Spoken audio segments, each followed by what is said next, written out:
सो यहाँ पे हमने ये बात कर ली थी कि हैलाइड्स जो होते हैं एल्यूमिनियम के, राइट, वो aluminium fluoride, aluminium chloride, bromide, इन सारे हैलाइड्स में से एल्यूमिनियम फ्लोराइड जो है it is ionic in nature, while जो बाकी के हैं they are covalent in nature. ठीक है, ये प्रेपरेशन मैंने आप लोगों को कहा था कि आप खुद पढ़ेंगे, क्योंकि रिएक्शंस जो हैं वो सारी आपने खुद करनी है। उसके बाद हम यहाँ पे थे स्ट्रक्चर ऑफ एल्यूमिनियम क्लोराइड पे। ठीक है, तो स्ट्रक्चर्स मैंने आपको बोला था कि ये जो इनऑर्गेनिक केमिस्ट्री है इसमें स्ट्रक्चर्स सारे ही बहुत इंपॉर्टेंट है। ठीक है, तो कोई भी स्ट्रक्चर आपको पूछा जा सकता है कि explain the structure of this in vapour state या सॉलिड स्टेट एक्सेट्रा। ठीक है, तो एनहाइड्रस एल्यूमिनियम क्लोराइड का जो स्ट्रक्चर है that has closely packed layer structure in which coordination or number of aluminium is 6। तो इसका क्लोजली पैक्ड लेयर स्ट्रक्चर है जिसमें एल्यूमिनियम का coordination number what is coordination number? Coordination number होता है कि एक सेंट्रल एटम के साथ कितने बाकी एटम्स जो हैं, नेबरिंग एटम्स जो हैं उसके साथ जुड़े हुए हैं। ठीक है, एक सेंटर वाले एलिमेंट के साथ, एटम के साथ कितने बाकी एटम्स जो हैं या ग्रुप ऑफ एटम्स जो हैं वो टच कर रहे हैं, दैट इज कोऑर्डिनेशन नंबर। तो इस स्ट्रक्चर में एल्यूमिनियम का कोऑर्डिनेशन नंबर 6 है। ठीक है, और इसका naturally octahedral arrangement of chloride atoms around each aluminium atom. और जो मेल्टिंग पॉइंट है at 192.4 degree Celsius, that is the melting point, aluminium chloride exists as dimer in which there is 4 coordination around each aluminium atom। ठीक है, तो melting point पे ये जो aluminium chloride है ये डायमर में एग्जिस्ट करता है और इसका कोऑर्डिनेशन नंबर जो है वो 4 हो जाएगा इंस्टेड ऑफ 6। ठीक है, so it exist as dimer in non polar solvents as well as in vapour state. ये चीजें वो पूछता है। ठीक है, draw the structure of aluminium chloride in vapour phase, draw the structure of aluminium chloride in solid state. तो solid state में इसका क्लोजली पैक्ड लेयर स्ट्रक्चर है, जबकि वेपर फेज में या नॉन पोलर सॉल्वेंट्स में it exist in dimer as dimer. Dimer means when two molecules join together to form, combine together to form a bigger molecule. ठीक है, तो उसको हम डायमर कहते हैं। Di means two, mer means parts, meros means parts. ठीक है, तो ये देखिए इसका स्ट्रक्चर। सो ये एल्यूमिनियम क्लोराइड का स्ट्रक्चर है। यहाँ पे देखिए एल्यूमिनियम क्लोराइड जो है ये मोनोमर में एग्जिस्ट कर रहा है ना। सो एल्यूमिनियम क्लोराइड AlCl3, अगर आप इसका स्ट्रक्चर देखोगे तो ये है, राइट। तो दो एल्यूमिनियम क्लोराइड जब जुड़ जाते हैं तो इस तरह का स्ट्रक्चर बनता है। ये स्ट्रक्चर है डायमर इन वेपर फेज, ये स्ट्रक्चर है वेपर फेज में, राइट। तो इसमें हर एल्यूमिनियम जो है it is coordinated with 4 chloride ions. ठीक है, इसमें भी एल्यूमिनियम जो है इट इज सराउंडेड बाय 4। तो यहाँ पे इसका कोऑर्डिनेशन नंबर जो है इट इज 4। ठीक है, तो यहाँ पे इसका कोऑर्डिनेशन नंबर जो है इट इज 4 कोऑर्डिनेशन, राइट। सो यहाँ पे aluminium is tetrahedrally surrounded by 4 chlorine atoms. Aluminium जो है टेट्राहेड्रली सराउंडेड है 4 क्लोरीन एटम्स के साथ। And in addition to this it has covalent bonds. 2 इसके पास कोवेलेंट बॉन्ड है, 2 इसके पास कोऑर्डिनेट बॉन्ड्स। ठीक है, 2 bonds are covalent, 2 bonds are coordinate bonds are formed by the donation of electron pair। ये जो आपको एरो वाले 2 बॉन्ड दिख रहे हैं ये कोऑर्डिनेट बॉन्ड है, ये कोऑर्डिनेट है। बाकी जो आपको सिंपल लाइन वाले बॉन्ड्स दिख रहे हैं they are covalent bonds.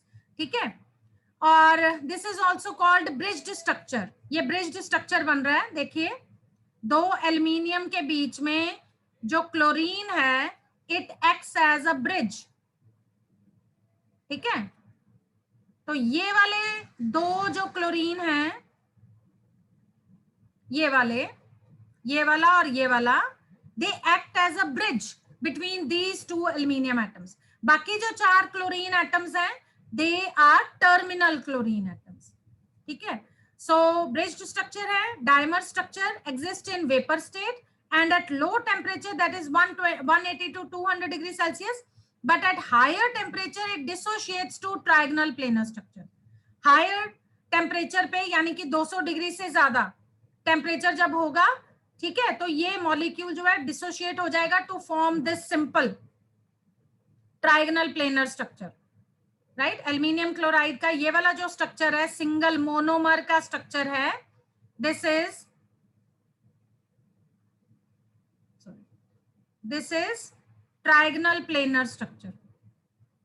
So this is trigonal planar structure, ठीक है। इसी तरह से बेटा aluminium bromide, it also exist as dimer like aluminium chloride. तो बिल्कुल एल्युमिनियम क्लोराइड की तरह एल्युमिनियम ब्रोमाइड भी जो है वो डाइमर में एग्जिस्ट करेगा। Now what are the structural differences between trihalides of boron and aluminium? Boron के हैलाइड्स और एल्युमिनियम के हैलाइड में क्या डिफरेंस है, ठीक है। So there is a characteristic difference in trihalides of boron and trihalides of aluminium. The former exist as monomer, जो BCl3 है ये मोनोमर में एग्जिस्ट करेगा, जबकि एल्युमिनियम क्लोराइड जो है इट एग्जिस्ट इन डाइमर, ठीक है। सो ये डाइमर में एग्जिस्ट करता है, AlCl3 मोनोमर में एग्जिस्ट नहीं करता, तो वो कंबाइन कर जाता है, दो मॉलिक्यूल्स कंबाइन करके डाइमर बन जाता है। So such bridge structures of aluminium are typical of electron deficient compounds, ठीक है। Boron trihalides however do not form dimers. Trihalides जो है वो नहीं डाइमर बनाते, बोरेन बनाता है डाइमर BH3, ठीक है, हैलाइड नहीं बनाता, right. They exist only as monomers. So this is due to the fact that boron is too small to coordinate with 4 large halide ions such as chloride, bromide and iodide. तो इसका कारण ये है कि boron जो है atom वो इतना छोटा है, उसका साइज बहुत छोटा है, जिसकी वजह से वो बड़े साइज के हैलाइड आयंस के साथ वो कोऑर्डिनेट नहीं कर सकता, ठीक है, क्लोराइड, ब्रोमाइड, आयोडाइड के साथ। However, boron should be able to coordinate with 4 fluoride ions, which are much smaller in size than halide ions, than other halide ions, and consequently the boron trifluoride at least should exist as a dimer. यानी कि BF3 वाला जो है it can exist as dimer, B2F6, ठीक है, as dimer, but actually it is not so. लेकिन ऐसा नहीं होता। This is because the large amount of energy required for the cleavage of p-pi bond in BF3 to enable dimerization of BF3 is not released during the formation of the this boron structure in this case, ठीक है। So boron trifluoride therefore exists only as monomer like other halides of boron. So this part is very, very important, very important, ठीक है, from examination point of view, very important, ठीक है। तो ये आपसे question पूछा जा सकता है, compare the halides of boron with aluminium, ठीक है, या why boron trihalides does not exist as dimers, why they exist as monomers। तो यहाँ पे ये पूरा आंसर यहाँ पे लिखा हुआ है, ठीक है। तो आपने ये बताना है क्योंकि बोरॉन का साइज बहुत छोटा है, तो वो large halide ions, chloride, bromide, iodide के साथ जो है कोऑर्डिनेट नहीं कर सकता, कोऑर्डिनेट बॉन्ड नहीं बना सकता, ठीक है। लेकिन जो फ्लोराइड आयन है वो तो छोटा है साइज में, उसके साथ बना सकता है, लेकिन फिर भी वो नहीं बनाता क्योंकि BF3 मॉलिक्यूल में, यहां मैंने इसको आपको पहले भी बताया था कि BF3 में जो बोरॉन और फ्लोरीन है इसके बीच में डबल बॉन्ड होता है, ठीक है, किसी एक बोरॉन और फ्लोरीन के बीच में डबल बॉन्ड होता है due to p-pi back bonding, right. So इस बॉन्ड को तोड़ना, और नेचुरली ये डबल बॉन्ड जो है वो किसी एक BF बॉन्ड पे लोकलाइज नहीं है, it is localised over all the 3 bonds, ठीक है, जिसको हम ऐसे हाइब्रिड स्ट्रक्चर की तरह दिखाते हैं, हम ऐसे दिखाते हैं, हाइब्रिड स्ट्रक्चर दिखाते हैं इसका, जिसमें कि हम डॉटेड लाइन से शो करते हैं, यानी कि कोई भी बॉन्ड ना सिंगल है ना डबल है, it exist in between. So उसको तोड़ना उसके लिए ज्यादा एनर्जी चाहिए for the formation of diamond. I hope it is clear to everyone. I hope इतना समझ में आ गया। Yes ma'am. ठीक है, आगे चलिए। ट्राई हैलाइड्स ऑफ गैलियम, इसी तरह से trihalides of gallium, indium and thallium. तो trihalides of gallium, indium and thallium are involatile. Involatile मतलब कि वो वेपर्स में कन्वर्ट नहीं हो सकते, and have much higher melting points and heat of formation than other trihalides. ठीक है, बाकी ट्राई हैलाइड्स के, अपने ग्रुप के बाकी ट्राई हैलाइड्स के कंपैरिजन में ये इनवॉलेटाइल होते हैं, यानी कि जल्दी वेपर्स में कन्वर्ट नहीं होते, और इनका high melting and boiling point और हीट ऑफ फॉर्मेशन होती है। और गैलियम फ्लोराइड जो है it melts above 1000 degree Celsius, and indium fluoride can be, इसको कैसे प्रिपेयर कर सकते हैं इंडियम फ्लोराइड को? It can be prepared by this reaction, यानी कि decomposition of this ammonium indium fluoride, hexafluoride. ये कंपाउंड को डीकंपोज करोगे 120 से 170 डिग्री, ये बन जाएगा ammonium indium tetrafluoride. Then upon further heating at 300 degree Celsius it forms indium fluoride. I hope it is clear to everyone. Yes ma'am. हाँ, चलिए आगे चलते हैं। हाँ जी, इसी तरह से thallium trifluoride, it can be prepared by direct fluorination, यानी कि थेलियम फ्लोराइड को आपको बनाना है तो आप डायरेक्ट फ्लोरिनेशन कर सकते हो थेलियम ऑक्साइड की विद फ्लोरीन। ठीक है, या ब्रोमीन ट्राइफ्लोराइड या सल्फर टेट्राफ्लोराइड के साथ at 300 degree Celsius, and it is stable up to 500 degree Celsius. और थेलियम फ्लोराइड जो है trifluoride, it is stable up to 500 degree Celsius. ठीक है, यानी कि आप डायरेक्ट रिएक्शन कर सकते हो thallium oxide with fluorine. Fluorine की जगह आप BrF3 भी ले सकते हो, SF4 भी ले सकते हो। ठीक है, तो ये बन जाएगा thallium fluoride trifluoride, plus oxygen निकल जाएगा। इसको आप बैलेंस कर सकते हो, अपने आप बैलेंस कर लेना। ठीक है, नेक्स्ट है गैलियम क्लोराइड।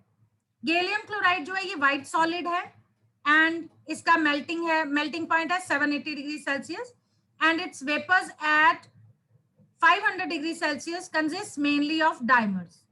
अगर आप इसको 500 डिग्री पे हीट करोगे तो इसके वेपर जो है वो ज्यादातर डाइमर्स की फॉर्म में एग्जिस्ट करते हैं, जिसका फॉर्मूला है Ga2Cl6। नेचुरली अगर एक मोनोमर है गैलियम ट्राइक्लोराइड तो उसका डाइमर क्या होगा? Ga2Cl6, 2 मॉलिक्यूल जुड़ गए। ठीक है, लेकिन इंडियम ट्राइक्लोराइड जो है it does not dimerise. Indium trichloride dimerise नहीं होता, it is relatively more ionic than gallium. This is gallium, not calcium chloride, more ionic than gallium chloride. और इंडियम ट्राई आयोडाइड जो है however it is dimeric in nature, यानी कि indium trichloride is monomer, ये monomer है, जबकि ये जो इंडियम ट्राई आयोडाइड है it can exist as dimer. Indium trichloride monomer में क्यों एग्जिस्ट करता है? Because it is ionic in nature. ठीक है, आयनिक है। इसी तरह से thallium trichloride does not dimerise and is more ionic than even indium trichloride. ठीक है, सो थेलियम ट्राइक्लोराइड भी डाइमराइज नहीं करता, it exist in monomer state. ठीक है, and it is more ionic than indium trichloride. So it decomposes to thallium chloride and chlorine above 40 degree Celsius, और ये unstable है तो ये डिकम्पोज कर जाता है। इसी तरह से thallium tribromide slowly gets converted to thallium, यानी कि ऑक्सीडेशन स्टेट 1, ऊपर 1 जो लिखा है इसका मतलब है, ये जो ऊपर 1 लिखा है इसका मतलब है +1, और यहाँ पे थेलियम की ऑक्सीडेशन स्टेट है +3। ठीक है, सो इसमें कन्वर्ट हो जाएगा at room temperature. And thallium try iodide is ionic compound containing thallium 1 and linear try iodide ion, that is I3-। ठीक है, सो ये भी आयनिक कंपाउंड होगा, राइट। इसी तरह से lower halides of aluminium, group 13 के. So boron forms dihalides of this type, B2X4 dihalides. So boron का डाइहलाइड का फॉर्मूला होगा B2X4. ठीक है. For example B2Cl4 is formed by passing electric discharge through BCl3. ठीक है, वेपर बिटवीन मर्करी और copper electrodes etcetera. So ये यहाँ पे रिएक्शन दे रखा है, you have to do it yourself, right. उसके बाद in solid state it has a planar structure, B2F4, B2Br4, B2I4 have also been prepared, but these halides are less reactive than corresponding trihalides. ठीक है, ट्राइहलाइड्स के comparison में ये जो डाइहलाइड्स बने हैं, आप कहोगे यहाँ तो टेट्रा लिखा हुआ है, एक्चुअली ये डाइमर में एग्जिस्ट करते हैं, लेकिन है ये डाइहलाइड्स. यानी कि फॉर एग्जांपल अगर BCl2 है तो इसको आप ट्वाइस कर दोगे तो वो बनेगा B2Cl4. ठीक है, तो डाइमर में एग्जिस्ट करेंगे, लेकिन ये ट्राइहलाइड्स के कंपैरिजन में बहुत कम स्टेबल होते हैं. इसी तरह से gallium and indium also forms dihalides. So ये रिएक्शंस आप देख लेंगे. उसके बाद है मोनोहैलाइड्स ऑफ बोरॉन. ठीक है, डाइहलाइड्स भी बनाते हैं लेकिन वो कम स्टेबल हैं. इसी तरह से मोनोहैलाइड्स भी हैं बोरॉन के. सो बोरॉन फॉर्म्स पॉलीमेरिक मोनोहैलाइड्स. मोनोहैलाइड्स का फॉर्मूला क्या होगा? मोनोहैलाइड्स. सो मोनोहैलाइड्स का जनरल फॉर्मूला हो गया, यानी कि जैसे बोरॉन का Bx. ठीक है, बोरॉन का Bx, राइट. सो ये भी बन सकता है, जैसे फॉर एग्जांपल B2Cl4 को आप मर्करी डिस्चार्ज अगर आप इस पे लगाएंगे तो B4Cl4. अब ये है B4Cl4. B4Cl4 का मतलब है 4 BCl जो हैं वो जुड़ गए और ये बन गया B4Cl4. ठीक है, इसी तरह से B2Cl4 की स्लो डिकम्पोजिशन करोगे तो BnClN. N can be 8 times, 9 times. ठीक है, 8 से लेके 12 तक हो सकते हैं. सो ये जो कंपाउंड्स हैं B4Cl4, B8Cl8, B9, these are crystalline solids and these possess closed cage of boron atoms, means they have cage like structure, जैसा कि यहाँ पे बना हुआ है. So it has a cage like structure, means these possess closed cages of boron atoms. So ये boron atoms हैं. So ये स्ट्रक्चर भी इंपॉर्टेंट हो गया. ठीक है, draw the structure of B4Cl4. ठीक है, aluminium, gallium, indium, thallium, they also form monohalides in the gaseous phase at elevated temperature. Elevated temperature means at very high temperature. ठीक है, so these are covalent compounds and many of these are quite unstable. So ये covalent compound बनाते हैं और इनमें से बहुत सारे जो हैं वो unstable हैं. जैसे for example aluminium fluoride, gallium fluoride, indium fluoride. ठीक है, these are unstable gases. Aluminium trifluoride is most unstable and decomposes readily. तो ये इतना अनस्टेबल है कि ये फटाफट डिकम्पोज कर जाता है, तो डिकम्पोज करके ये एल्यूमिनियम प्लस एल्यूमिनियम ट्राइफ्लोराइड बनाता है. इसके अलावा अदर मोनोफ्लोराइड्स यानी कि बाकी के मोनोफ्लोराइड्स ग्रुप के, they also decompose but less readily in similar manner. ठीक है, सो बाकी भी डिकम्पोज करते हैं लेकिन थोड़ा कम उनका होता है process. So in general monohalides of other halogens are more stable than monofluorides. For example gallium 1 बेटा जो ब्रैकेट में 1 लिखा होता है इसका क्या मतलब है? That means +1 oxidation state. And indium 1, ठीक है, क्लोराइड, ब्रोमाइड, आयोडाइड्स. सो ये स्टेबल हैं than gallium 1 fluoride and indium 1 fluoride. ठीक है, सो गैलियम 1 के कंपाउंड्स और इंडियम 1 के कंपाउंड्स क्लोराइड, ब्रोमाइड और आयोडाइड के साथ ज्यादा स्टेबल हैं देन गैलियम फ्लोराइड या इंडियम फ्लोराइड के साथ.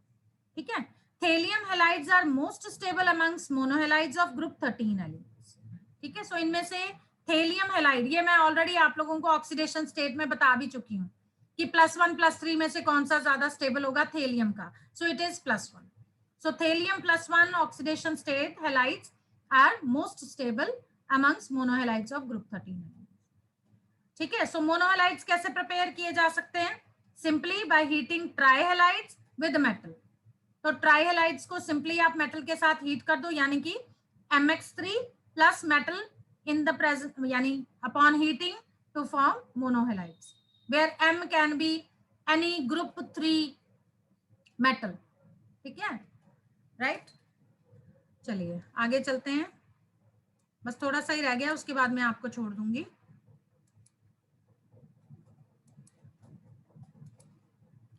हाँ जी, सो यहाँ पे ये इंडियम हैलाइड्स की प्रेपरेशन दिखा रखी है. सो ये आप प्लीज अपने आप कर लेना. सो ये preparations you have to do it yourself. और इस तरह के ये प्रैक्टिस प्रॉब्लम जरूर पढ़ा करो बेटा जो बुक में दिए हुए हैं. These are very very important और यहीं से 1 मार्क के क्वेश्चन जो हैं वो आते हैं. ठीक है, सो इनको प्लीज पढ़ना, जितने भी बुक में हैं. सॉल्व्ड क्वेश्चंस भी हैं पीछे, चैप्टर के पीछे भी दिए हुए हैं, तो वो भी पढ़ना.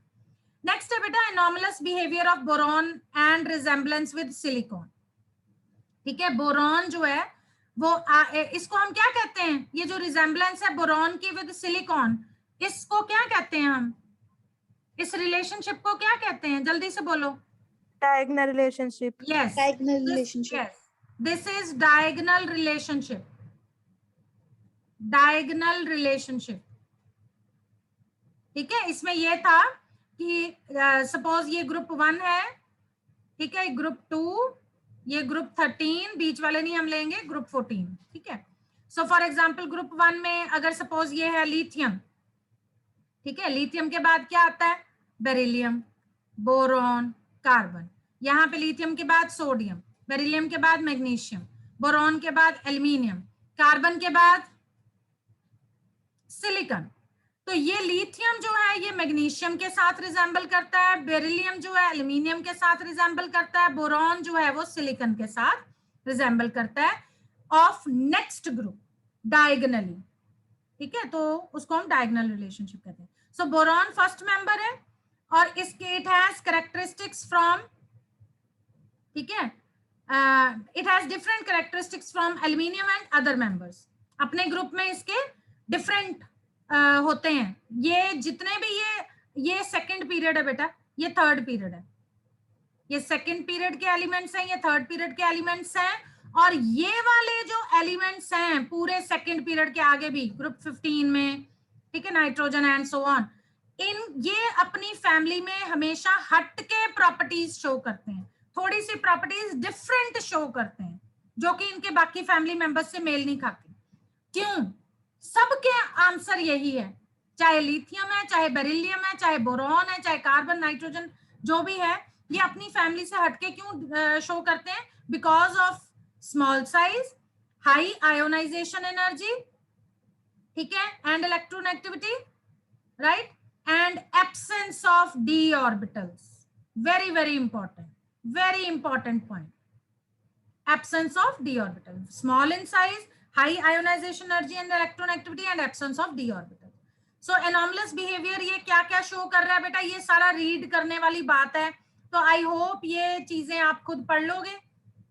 anomalous behavior of, yes ma'am. ठीक है, तो ये सारा रीड करने वाला है, इसको प्लीज आप खुद कर लेना, हम इस पे ज्यादा टाइम नहीं वेस्ट करते हैं. आगे चलते हैं. सो ये सारी प्रॉपर्टीज वही हैं जिसमें इसने ये बताया है कि ये बोरॉन जो है वो बाकी फैमिली से कैसे डिफरेंट है. ठीक है, राइट. सो 2-3 पॉइंट्स वहां पे थे, जैसे ये boron exist in 2 allotropic forms, amorphous and crystalline, बाकी कोई एलोट्रोपी नहीं शो करता, एक्सेट्रा एक्सेट्रा. सो ये सारे पॉइंट्स आपने खुद पढ़ने हैं. Diagonal similarity of boron with silicon, कौन कौन सी डायगोनल सिमिलैरिटी है बोरॉन की विद सिलिकॉन? बोरॉन भी नॉन मेटल है, सिलिकॉन भी नॉन मेटल है. बोरॉन भी एलोट्रोपी शो करता है, सिलिकॉन भी एलोट्रोपी शो करता है. बोरॉन हाइड्राइड्स बनाता है, सिलिकॉन भी हाइड्राइड्स बनाता है. ठीक है, सो उसके हाइड्राइड्स जो है वॉलेटाइल है and readily catch fire when exposed to air, दोनों के same to same, and these are easily hydrolysed. ठीक है, इसी तरह से फॉर्मेशन ऑफ ऑक्साइड्स, जिस तरह से बोरॉन ऑक्साइड्स बनाता है उस तरह से सिलिकॉन भी ऑक्साइड्स बनाता है. ठीक है, both elements form stable oxides, B2O3 silicon oxide. Silicon oxide को बेटा हम लोग सिलिका भी कहते हैं। Silicon oxide is also known as silica, जो कि होती है सैंड। ठीक है, सैंड का फॉर्मूला क्या है, SiO2। तो जैसे बोरॉन ऑक्साइड रिएक्ट कर रहा है बेस के साथ to form salt and water, उसी तरह से सिलिका भी रिएक्ट कर रहा है बेस के साथ, यानी कि ये एक्ट कर रहा है एज एसिड, ये है बेस, ये है एसिड, ये है बेस। ठीक है, to form salt and water. Similarly hydrolysis of halides, तो जिस तरह से बोरॉन ट्राइहैलाइड हाइड्रोलाइज करता है टू फॉर्म बोरिक एसिड, उसी तरह से सिलिकॉन टेट्राक्लोराइड हाइड्रोलाइज करता है to form salicylic acid. Very important reactions. ठीक है, right. So boron trifluoride, silicon tetrafluoride get hydrolysed, so ये भी इंपॉर्टेंट। सो प्लीज आप इनको देख सकते हैं खुद। नेक्स्ट है, सो ये सारी प्रॉपर्टीज ही हैं इसमें, सो ये आप ये सारी पढ़ सकते हो खुद। ठीक है, सो बोरॉन ट्राइफ्लोराइड, ठीक है, एसिड के साथ रिएक्ट करके ये बनाता है। ठीक है, गिविंग हाइड्रोफ्लोरिक फ्लोरोबोरिक एसिड। ये भी इंपॉर्टेंट रिएक्शन हो सकता है बेटा। रिएक्शन कोई भी आ सकता है, उस पर मैं कोई गारंटी नहीं देती। ठीक है, तो ये भी इंपॉर्टेंट हो सकते हैं। सो जैसे boron trifluoride fluoroboric hydrofluoric fluoroboric acid देता है, उसी तरह से सिलिकॉन टेट्राफ्लोराइड हाइड्रोफ्लोरिक एसिड के साथ मिलके फ्लोरोसिलिसिक एसिड देता है। ठीक है, then both hydroxides form hydroxides and they are weak acids. ठीक है, then formation of borides and silicide. Yes, this is also very important reaction. Magnesium reacts with boron to form magnesium boride. Magnesium reacts with silicon to form magnesium silicide. ठीक है, then ये जो borides और सिलिसाइड्स हैं ये react करते हैं acids के साथ, जैसे फॉस्फोरिक एसिड या सल्फ्यूरिक एसिड के साथ, to give mixture of boranes. Then semiconductors, both elements जो हैं they are used in semiconductors. ठीक है, राइट। उसके बाद फॉर्मेशन ऑफ एस्टर्स, दोनों जो हैं वो एस्टर्स बनाते हैं when they are reacted with alcohol. So ये भी बहुत इंपॉर्टेंट, ये भी इंपॉर्टेंट है, ये भी इंपॉर्टेंट रिएक्शन। ये जो सिंपल रिएक्शंस है ना बेटा, इनको तो जरूर याद करना आप। ठीक है, सो ये अगर एसिड की तरह बिहेव कर रहा है, it reacts with alcohol to form ester. Esterification reaction आपको याद होगा। एस्टेरिफिकेशन क्या होती है, when carboxylic acid reacts with alcohol in the presence of concentrated sulfuric acid, it forms ester. ester का फॉर्मूला ये होता है RCOOR, लेकिन ये ऑर्गेनिक एस्टर है। ठीक है, ये इनऑर्गेनिक एस्टर्स की तरह बिहेव कर रहे हैं, राइट। ठीक है, so they form volatile esters when heated in presence of concentrated sulphuric acid. ठीक है, फिर हम ग्रुप 14 की बात करेंगे। ये वाला पेज खत्म कर देते हैं ताकि फिर नेक्स्ट पेज पे हमें आना हो। सो ग्रुप 14 के मेंबर्स क्या हैं, ऑलरेडी आपको पता है, carbon, silicon, germanium, tin, lead, and this is also known as carbon family. और इसकी ग्रुप 14 की general configuration NS2 NP2 means they have 4 valence electrons. ठीक है, सो ये सारे मेंबर्स की इलेक्ट्रॉनिक कॉन्फ़िगरेशन। चलो ठीक है, थैंक यू सो मच। आप लोगों ने वहां लगानी होगी क्लास, है ना। सो मैं लीव करती हूँ बेटा, थैंक यू सो मच, और कल हम आगे पढ़ेंगे।